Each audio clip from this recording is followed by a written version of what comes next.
Hello. Right, in 10 minutes I'm aiming to give you a bit of an overview of Dulce decorum est by Wilfred Owen.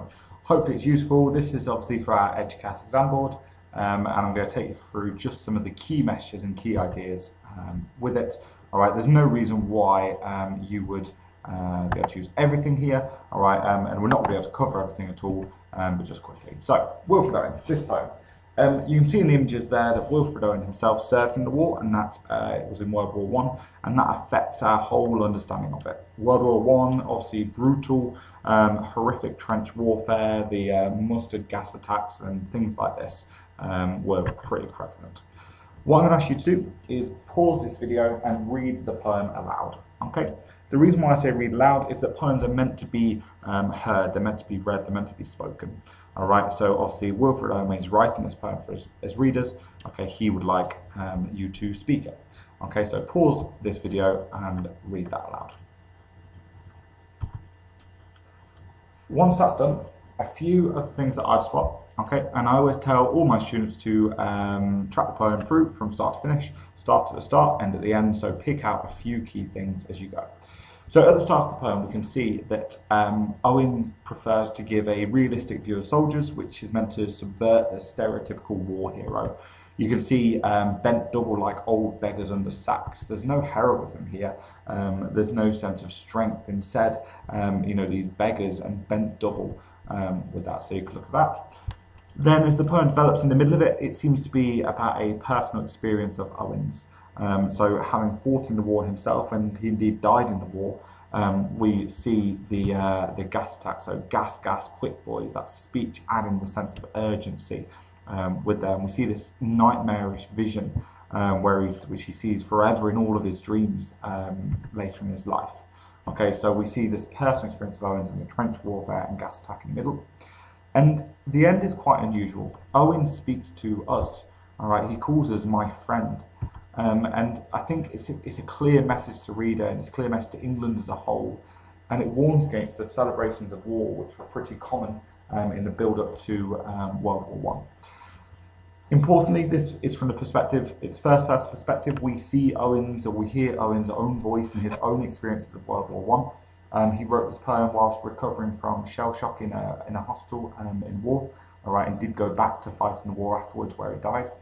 I think the key message of the poem, the overall idea, is that war is the worst of mankind's creations.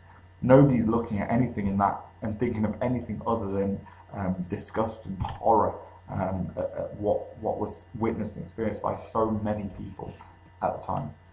He also warns against saying otherwise. So if you're to say that it's not immoral, like Jessie Pope in her poem Who's for the Game, she's not been to war, she's not experienced it. Only those who have experienced its horrors can speak with any legitimacy about the war effort there. So with Eduqas, you absolutely must make sure to link to context. It doesn't have to be a history essay, absolutely not, but in your analysis or in your points, you may link some of these ideas in. So you might want to pause the video and make some notes, but I'll talk you through them quite quickly. So very simply, it's a World War One poem, and World War One, as you will know, was 1914 to 1918. Wilfred Owen as a poet is one of the most interesting and most celebrated war poets because he fought in the war, he experienced shell shock in the war, and he died in the war. Tragically, he died 1 week before the end of the war at the age of 25, so he was only a young man when he died. He aimed to portray the grim reality of war in his poetry. He went into World War One enthusiastic and almost excited like many others of the time. But this quickly changed when he experienced the horrors and the reality of it. Important to note that there was lots of propaganda at the time, so targeted young people tried to portray the war as a game, and it hid the horrific reality of it. Owen is just writing against the likes of Jessie Pope in that poem Who's for the Game, which you can Google and find out, which makes it seem fun and amusing and almost like you've got to take part, otherwise you miss out. The actual reality which Owen shows us is that the gas attacks, the trench warfare, and just death on a huge scale there. So if I was to look for his poem, I would pick these key parts to talk through. Okay, you cannot write about the whole poem in the 20 minutes you get given in section A of this part of the exam, or in section B when you're comparing it to another one. Only pick the bits that are most interest to you. Okay, So I'm going to whiz through those quotes. There is more than what I say that you could say about them, but these are the kind of highlights that I'll pick. So I've already said about bent double like old beggars under sacks. We see soldiers here almost in this kind of view of poverty. We see them as weak. We see them as struggling right from the start. There's no triumph here. There's no glory here with it. I've highlighted lame, blind, drunk, deaf. All these adjectives being used here to kind of paint an image of helplessness, of suffering, of sorrow. How can these men, these people be fighting this war if they're lame, if they're blind, if they're drunk, if they're deaf? And I think those words all kind of serve to create that image. The direct speech of gas, quick boys, and the urgency there, the use of exclamatives. All right, this is the reality, that it goes from the tiredness of men march to sleep in stanza 1, all right, to suddenly this energy, this terrifying gas text that comes. At the end of stanza 2, I picked I saw him drowning. It's the first time that we hear the I, and that brings us to Owen's own voice in the poem. Okay, and we see that this is an image that has haunted, that has stayed with Wilfred Owen all this time. And that's carried on within all my dreams before my helpless sight. And I think that this vision, this like suffering, this image that he had to see, it now pervades every dream that he has, and in every dream he's also helpless. All right, there's nothing that he can do to prevent this.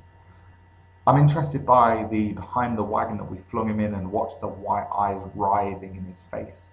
I'm interested by the flung him in. It's careless. This approach to death. It's almost, just completely careless and almost hopeless. All right, there's no emotion attached here. We just flung him in there.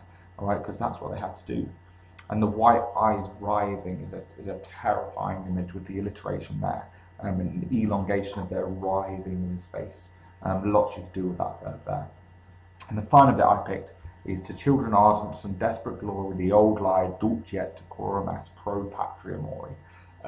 It's sweet and fitting to die for your country is a general translation of that, and it's about my friend. You would not tell the old lie, and so it ends this poem with a warning to the readers, a warning to people that would say that war is anything less than hideous, horrific, a waste.